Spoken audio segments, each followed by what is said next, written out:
You know, our cats aren't just pets, right? They're part of the family. And because of that, we have this amazing chance to be real partners in their health. So today, we're going to explore a guide that helps you do just that to get ahead of problems and really build a foundation for a long, happy life together. It really all starts with that special bond we have with them. I mean, they give us their complete and total trust. And in return, it's our job, our responsibility to give them the absolute best care we can for their entire lives. Okay, so let's get into it. What does being proactive actually mean? It's so much more than just waiting for something to go wrong. It's about creating an environment for wellness and, knowing what to look for before small issues become big ones. Let's break it down, starting with the world they live in, your home. A cat's health doesn't just start at the vet's office. It starts in their environment. A truly happy cat is very often a healthy cat, and their happiness begins right where they spend all their time. Now, this is so important to understand. There's a direct line between a cat being bored and getting physically sick. The American Association of Feline Practitioners points out that a cat without enough stimulation can get stressed out, and that stress can show up as real, serious health problems. We're talking urinary issues, obesity, even infections. So how do we fight that stress? Well, it's all about providing what vets call essential resources, and you have to make sure they're separate. This is so crucial if you have more than one cat, because it cuts down on competition. Every cat needs easy access to their own food, water, and a clean litter box. They need toys to act out their hunter instincts, a safe spot to hide away, and this is a big one, vertical space. Cats just feel safer up high. It gives them control over their world. And here is a perfect picture of what that actually looks like. You've got the cat tree for that all-important vertical space, a little area for play, and a window for some prime-time bird watching. This isn't just cat furniture. It's a critical part of their mental and physical health. Okay, so once we've got their home environment set up for success, let's talk about one of the most common health threats you're likely to face, the good old cat cold. Now, when your cat starts sneezing and gets watery eyes, it could be a few things, but get this, about 90% of the time it's caused by just two specific viruses. Knowing what they are is the first step to knowing what to do. So on one hand, you have feline viral rhinotracheitis, or FVR. Just think of this one as hitting the eyes and nose, so lots of sneezing and discharge. On the other hand, you have feline calicivirus, or FCV. This one can be a bit more widespread. It can cause these really painful sores in the mouth, and in tougher cases, even pneumonia or a strange temporary limping in little kittens. And here it is, the number one proactive step we can take, vaccination. Those core vaccines your veterinarian recommends, they're designed specifically to fight these two viruses. It's one of the simplest and most effective tools we have.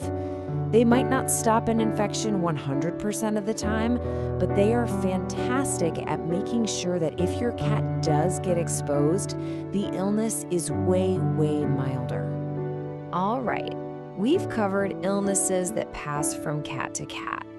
But what about things that can be shared between cats and people?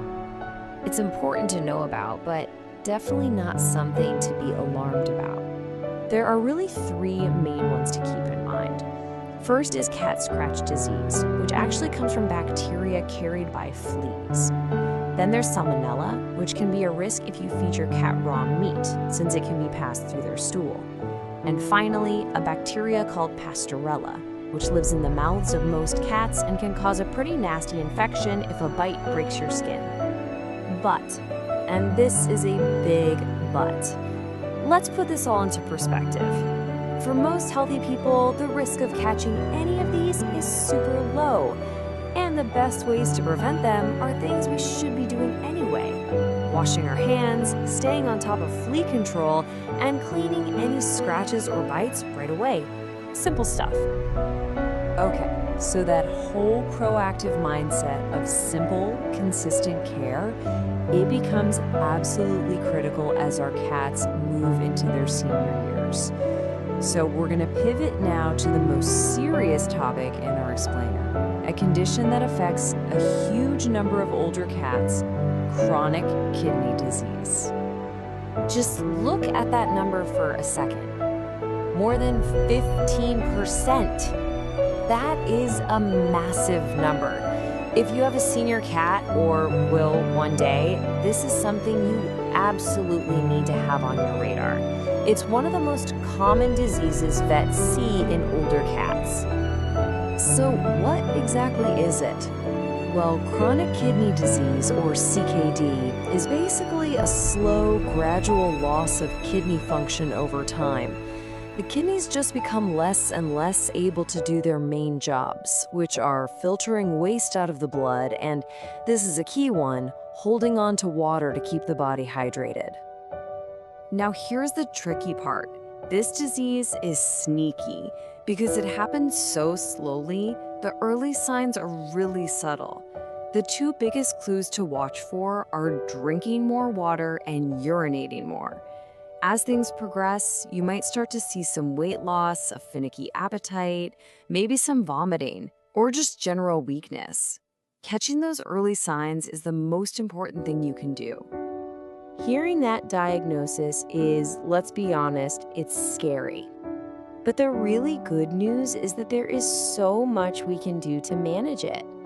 This is where that partnership with your vet really becomes everything, and you play the most important role in your cat's day-to-day care. If you only take one single thing away about managing kidney disease, please let it be this. Diet isn't just part of the treatment, it is the treatment. It's the cornerstone. It's been proven again and again to slow down the disease and make cats feel better. And this is what we're talking about. These are special prescription diets. They're scientifically formulated with less protein and phosphorus to take the workload off those struggling kidneys. You have to think of this food as medicine, because that's exactly what it is. Okay, so diet is one pillar. The other, equally critical pillar, hydration. Remember how we said the kidneys lose their ability to hold on to water? That means cats with CKD can get dehydrated really easily, which makes them feel awful. But simple things can make a world of difference. Getting a water fountain, switching to wet food, even just adding a little water to their meals can help so much.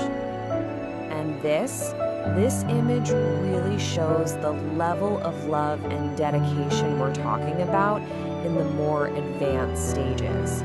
For some cats, giving fluids under the skin at home becomes a regular part of the day. It's a profound act of care that can make a dramatic difference in their comfort and quality of life.